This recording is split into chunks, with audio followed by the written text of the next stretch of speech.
सभी को नमस्कार। हिंदी साहित्य में आज हम पढ़ने जा रहे हैं भक्ति काल के बारे में। हिंदी साहित्य का जो इतिहास है, इसका दूसरा जो चरण है उसे भक्ति काल के नाम से जाना जाता है। और जो पहला चरण है वो हुआ आदिकाल, दूसरा है भक्ति काल, तीसरा है रीतिकाल और चौथा है आधुनिक काल। तो दूसरा चरण है उसे भक्ति काल के नाम से जानते हैं।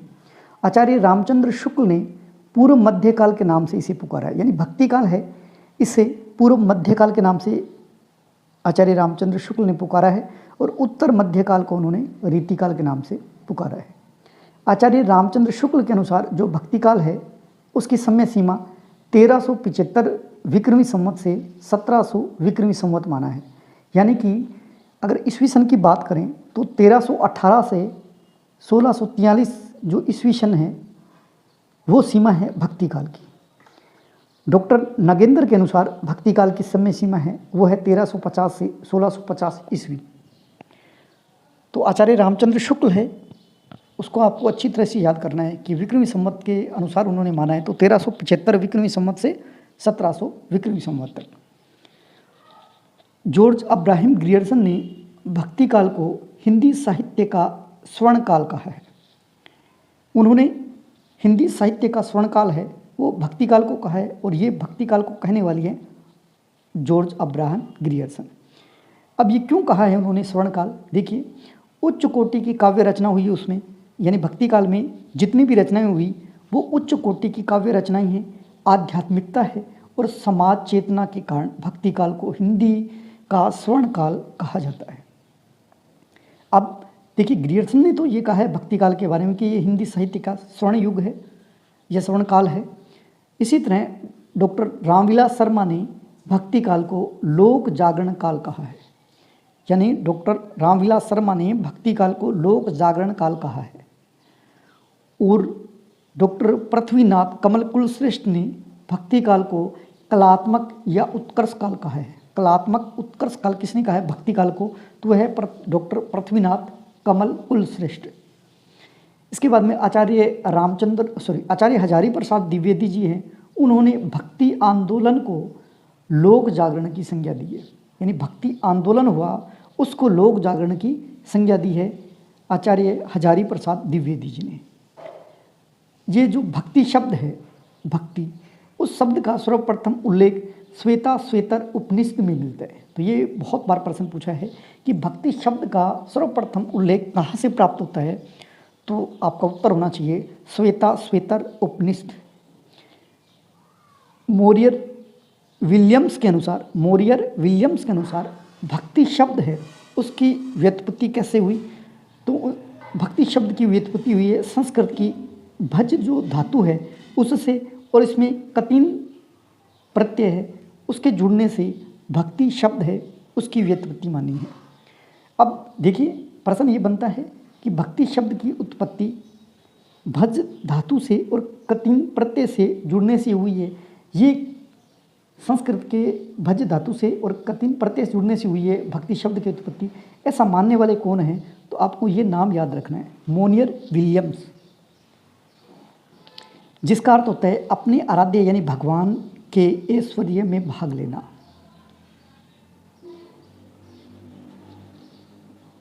जो भक्ति शब्द है उसका अर्थ है अपने आराध्य यानी ईश्वर के ऐश्वर्य में भाग लेना। भक्तिकालीन साहित्य है उसकी भाषा कैसी है? उसकी भाषा सर्वप्रथम भाषा थी तमिल भाषा में लिखा गया था, क्योंकि ये जो भक्ति साहित्य है वो दक्षिण से शुरुआत मानी जाती है, इसलिए इसकी जो भाषा है वो तमिल भाषा में सबसे पहले लिखा गया। आगे चलकर इसमें ब्रज भाषा और अवधी भाषा में ये सर्वाधिक लिखा गया है। यानी भक्ति साहित्य है वो सबसे पहले तमिल भाषा में, उसके बाद में ब्रज भाषा में, उसके बाद में अवधी भाषा में इसका लेखन किया गया। यानी भक्ति काल है उसके अंदर जो लेखन हुआ है वो पहले तमिल भाषा में, उसके बाद में ब्रज, फिर अवधी भाषा। एक कथन है भक्ति द्राविड़े उपजी लाए रामानंद, यानी भक्ति है वो द्राविड़ क्षेत्र से या दक्षिण क्षेत्र से उपजी है और उसको लेके आए हैं रामानंद। ये कथन कहा गया है डॉक्टर सत्येंद्र का और कई जगह लिखा है कबीर का। कबीर ने भी ऐसा कहा था और डॉक्टर सत्येंद्र के अनुसार भी है। तो आपको दोनों नाम याद रखने हैं, भक्ति द्राविड़े उपजे लाए रामानंद ये कथन है डॉक्टर सत्येंद्र के अनुसार, और ये कथन कबीर के अनुसार भी है। अन्य मत देखिए, ये भक्ति है उसका उदय कैसे हुआ, उसके अनेक मत है। आचार्य रामचंद्र शुक्ल के अनुसार मुस्लिम शासकों द्वारा हिंदू जनता पर अत्याचार को भक्ति काल के उदय का कारण माना है, कि मुस्लिम शासकों द्वारा हिंदू जो जनता है उस पर अत्याचार किए गए, उससे परेशान होकर जो हिंदू जनता है उन्होंने भक्ति का मार्ग अपनाया। और ये कहने वाले आचार्य रामचंद्र शुक्ल, यानी एक हताश हिंदू जाति है उसकी मनोवृत्ति का परिणाम ही भक्ति है, ऐसा मानने वाले हैं आचार्य रामचंद्र शुक्ल।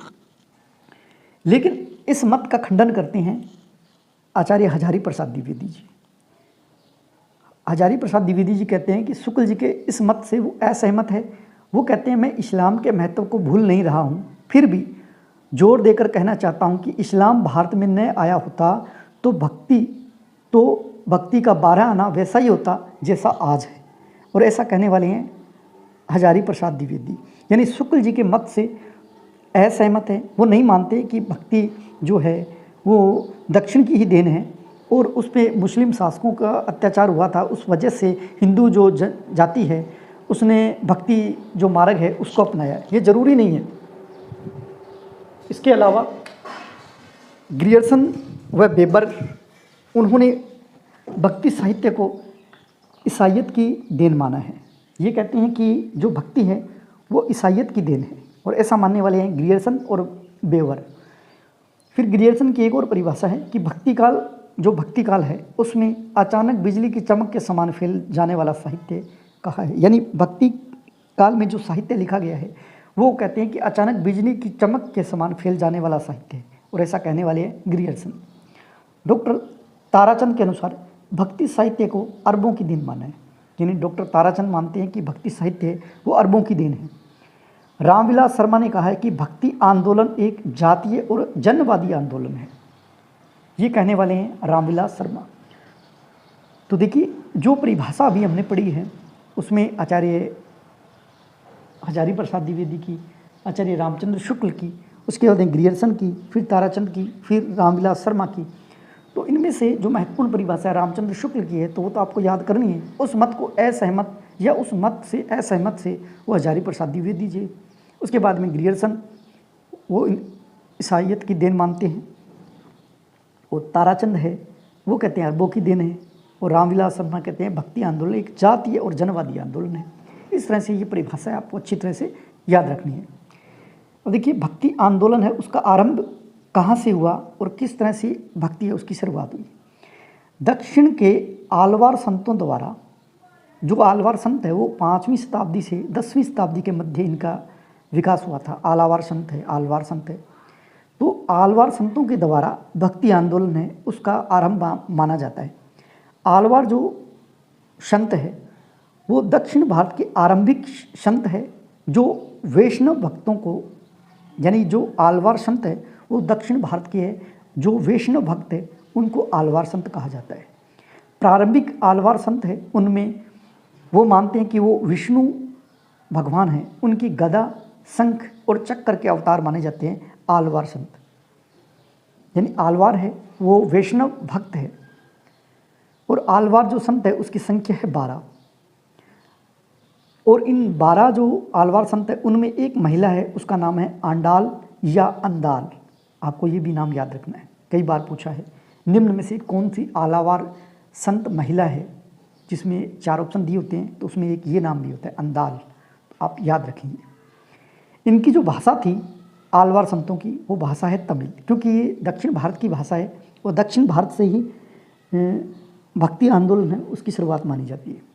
तमिल भाषा में रचित पदों का संकलन है वो रंगनाथ मुनि द्वारा किया गया, और इनके द्वारा एक जो ग्रंथ है दिव्य प्रबंधनम इस नाम से किया, और इसके भाग है 4, और इसमें पदों की संख्या है 4000। आपको ये चारों बातें नोट करनी है कि तमिल भाषा में रचित पदों का संकलन है जो आलवार संतों का है, उसको दिव्य प्रबंधन नाम से संकलित किया, किसके द्वारा? रंगनाथ मुनि के द्वारा। इसके भाग कितने हैं? 4। इसमें पदों की संख्या कितनी है? 4000। इसी तरह दक्षिण में नयनार संत हुए हैं। अब नयनार होते हैं शिव के भक्त, यानी जो आलवार संत है वो तो है विष्णु के भक्त और जो नयनार है वो है शिव के भक्त। नयनार संत है, उनकी संख्या है 63 और समय सीमा इनकी है 6वीं शताब्दी से 8वीं शताब्दी के बीच में। तो आपको ये भी याद रखना है कि आलवार जो संत है वो कितने हैं, 12, और नयनार है वो कितने हैं, 63।